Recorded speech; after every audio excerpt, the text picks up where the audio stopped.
Namo į Lietuvą pradeda sugrįžti pajausti šalies krepšininkai, sezono metu atstovavę įvairiems Europos klubams. Vienas pirmųjų gimtinę grįžo Mindaugas Lukauskis, Oldenburgo basket klubo garbę gynęs krepšininkas sezoną vertina dvejopai.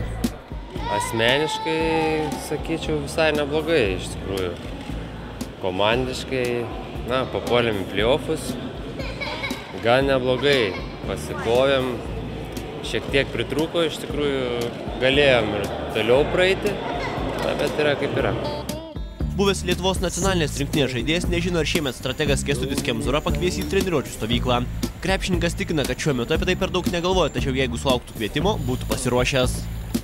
Duoda tikrai ir aš net sakyčiau, gal tikrai yra geriau sportuoti su rinktinė ir ruoštis, tarkim, sezonui komandiniam, negu, tarkim, su komandu.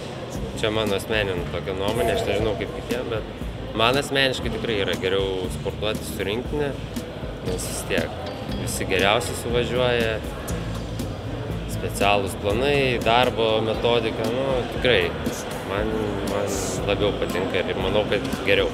Žinoma, kad netektis didelės, labai galim sakyti didelės, bet tuomgi nieks nesibaigė, yra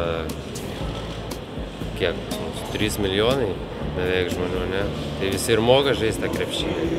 Yra kas nori kovoti, yra kas atiduos širdį aikštelį ir visi stengsis juos pakeisti kažkiek, taip kad nieks neprarasta.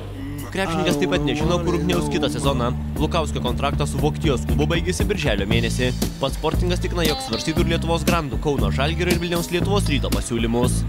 Gediminas Žigelis, Vytautas Petrošius, Sport 1+, Vilnius.